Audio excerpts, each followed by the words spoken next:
የፕሪሚየር ሊጉ አንድ ታላቅ ምሽት 2023 ሰላረስት ፓርክ አንድ በአንድ የሚቆጠሩ ደቂቃዎች እያለፉ ነው። የጨዋታው መዳረሻ ተቃርቧል። የአሰልጣኝ ቴናግ ማንቸስተር ዩናይትድ በአንድ ጎል እየመራ ነው። ክሪስታል ፓላስ 0 ማንቸስተር ዩናይትድ 1። ሁሉም ነገር ለእንግዳው ቡድን እንደተዘጋጀ ይመስላል። 3 ነጥቦች፣ የተሟላ ድል እና ወደ ሊጉ ከፍተኛ ደረጃ መቅረብ።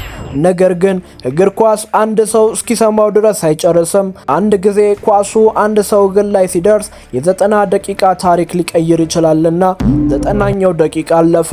ክሪስታል ፓላስ ለመጨረሻ ጥቃት ተነሳ። ኳሱ ወደ ዩናይትድ የግብ ክልል ቀረበ። ግጭት ተፈጠረ። ከፔናልቲ ሳጥን ውጪ በግራ አቅጣጫ የቅጣት ምት። የፓላስ ደጋፊዎች ተነሱ። የዩናይትድ ተጫዋቾች ግንብ ሰሩ። ግብ ጠባቂው ዴቪድ ዲያም ቦታውን ያዘ። የመጨረሻው ድል ነበር። ብዙዎች ማን እንደሚመታው እያሰቡ ነው። ነገር ግን ወደ ኳሱ የቀረበው ማይክል ኦሊሴ ነበር። በዚያ ወቅት 21 ዓመት ብቻ የነበረው ወጣት በዓለም ታላቅ መድረክ ላይ እየተሞከረ ያለ ተጫዋች። ጫናው ትልቅ ነበር፣ ግን ፊቱ ላይ የሚታየው ነገር ፍርሃት አልነበረም። ጸጥታ፣ እርጋታ ነበር። ኳሱን አስቀመጠ። ከዚያ ወደ ግቡ ተመለከተ። አንድ የመጨረሻ እርምጃ። የግራ እግሩ አስማት ተነሳ። ኳሱ ከግንቡ በላይ ተንሳፈፈ። አቅጣጫውን ቀይሮ ወደ ላይኛው የግብ ማዕዘን ተጓዘ። ዴቪድ ዲያ ዘለለ። ሙሉ ኃይሉን ተጠቀመ፣ ግን አልበቃም። ኳሱ መረቡን ነካ። ጎል 91ኛው ደቂቃ ላይ 1 ነጥብ ተመለሰ። ሰላረስት ፓርክ በደስታ ተዋጠ። ከጎሉም በኋላ ኦሊሴ አልሮጠም፣ አልጮህም፣ እጆቹን ከፍ አላደረገም። በቀስታ ዞሮ ወደ መሃል ሜዳ ተመለሰ። የማይክል ኦሊሴ ምልክት ሆነ። ተሰጥኦ አለው፣ ግን ከተሰጥኦ በላይ የሚገርመው አይምሮ ጥንካሬ ነው። ያ የቅጣት ምት ጎል አንድ ጨዋታ አቻ ብቻ አላደረገም፣ አንድ ስም ለዓለም አስተዋወቀ። ማይክል ኦሊሴ።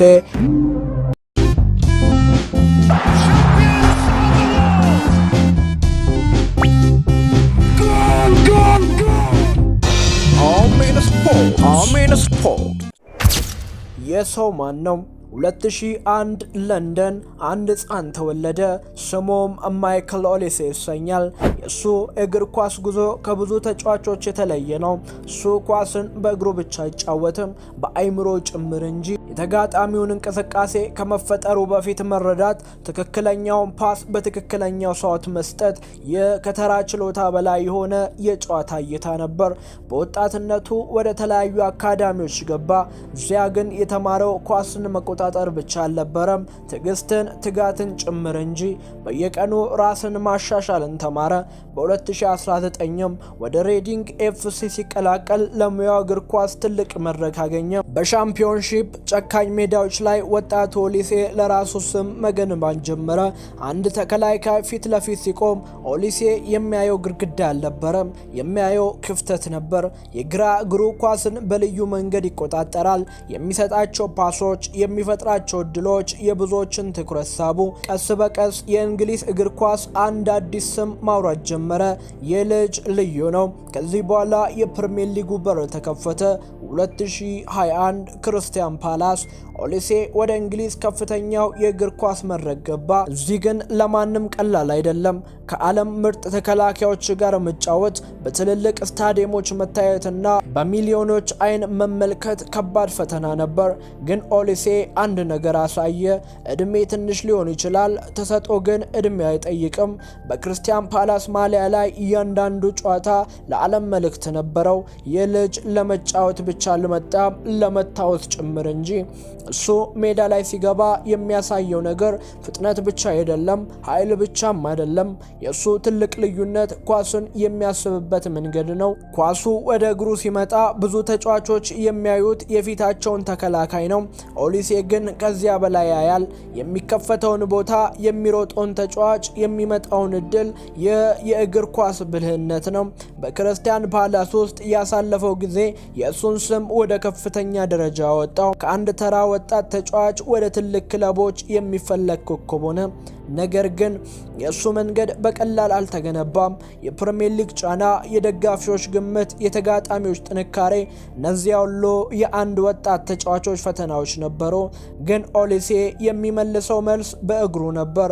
በአንድ ትክክለኛ ፓስ፣ በአንድ የሚያስገርም ምት፣ በአንድ የማይጠበቅ ውሳኔ እና ከሁሉም በላይ በትልቅ ጊዜ ራሱን በማሳየት ከክርስቲያን ፓላስ ጋር ያሳየው ብቃት፣ የግራ እግሩ ጥበብ፣ የጨዋታ እይታውና የመፍጠር ችሎታው የብዙ ታላላቅ ክለቦች ዓይንን ሳበ። በመጨረሻም አዲስ ምዕራፍ ተከፈተ። ባየር ሙኒክ አንዱ የዓለም ታላቅ ክለብ፣ ታሪክ ያለው፣ ዋንጫዎች ያሉት፣ በዓለም እግር ኳስ ውስጥ ከፍተኛ ጫና ያለበት ቦታ። እዚያ ግን ኦሊሴ እንደ ተራ አዲስ ተጫዋች አልመጣም። የመጣው ለመማር ብቻ አልነበረም፣ ለመታየት መጣ እንጂ። በባየር ሙኒክ ማሊያ ላይ ከዓለም ምርጥ ተጫዋች ጋር መጫወት ጀመረ። በጀርመን ቡንደስሊጋ የሚጠየቀው ነገር ከፕሪሚየር ሊግ የተለየ ነው። ፍጥነት፣ ትክክለኛነት፣ የቡድን ጨዋታ። ኦሊሴ ግን የተለየ ነገር አሳየ። በኳስ ላይ ያለው መተማመን፣ የመጨረሻ ውሳኔ ላይ ያለው ብላት እና በጫና ውስጥ የመረጋጋት ችሎታ። አንድ ተጫዋች በክለብ ደረጃ ሊያበራ ይችላል፣ በአንድ ሊግ ውስጥ ስሙን ሊያሳድግ ይችላል፣ ግን እውነተኛ ፈተና የዓለም መድረክ ነው። ማይክል ኦሊሴ ይህንን ጊዜ ለመጠበቅ ረጅም መንገድ ተጓዘ። ከለንደን ጎዳናዎች እስከ ፕሪሚየር ሊግ መድረክ እናም እስከ አሊያንዝ አሬና ድረስ። ነገር ግን አንድ ሌላ ህልም ነበረው፣ የብሔራዊ ቡድን ማሊያ። በእግር ኳስ ዓለም ውስጥ የአገርን ማሊያ መልበስ ከፍተኛ ክብር አለው። ከብዙ አገር የዘር ሐረግ ስላለው በተለያዩ አገራት ስር ሊጫወት ይችል ነበር፣ ግን በመጨረሻ የመረጠው ፈረንሳይ ነበር። በዓለም እግር ኳስ ታሪክ ታላላቅ ተጫዋቾች ያፈራች አገር። ከዚያ በኋላ የሱ ጥያቄ አንድ ነበር፣ ከነዚህ ታላላቅ ስሞች መካከል የራሴን ስም ማግኘት እችላለሁን? መልሱ በሜዳ ላይ መጣ። ኦሊሴ የሚለየው ብቃት አንድ ነገር ነው። ጫና በሚጨምርበት ጊዜ መረጋጋት፣ በትልቅ ጨዋታ ላይ ኳሱን ሲያገኝ የሚያሳየው መተማመን፣ አንድ ፓስ በመስጠት የጨዋታውን አቅጣጫ መቀየር፣ አንድ ምት በመሞከር የደጋፊዎችን ልብ ማንቀሳቀስ። በ2026 የክለብ ዓለም ዋንጫ የእሱ ስም እንደገና በብዙዎች አፍ ላይ ዋለ። በዚያ ትልቅ መድረክ ላይ ከዓለም ምርጥ ክለቦች ጋር ተገናኘ እና አንድ ነገር አሳየ። እሱ የወደፊት ተስፋ ብቻ አይደለም፣ አሁን በዓለም ደረጃ ላይ የሚወዳደር ተጫዋች ነው።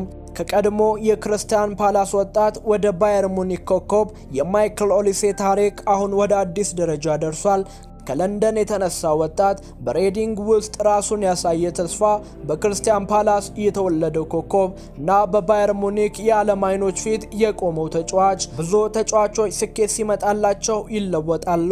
ኦሊሴ ግን በዝምታ መስራትን መርጧል። ነገር ግን የእሱ ታሪክ ገና አልተጠናቀቀም።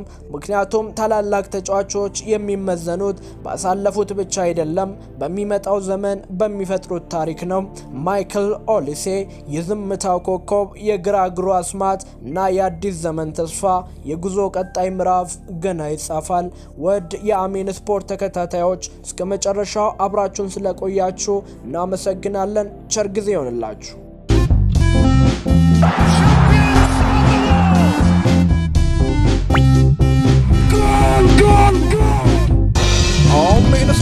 Amen Sport.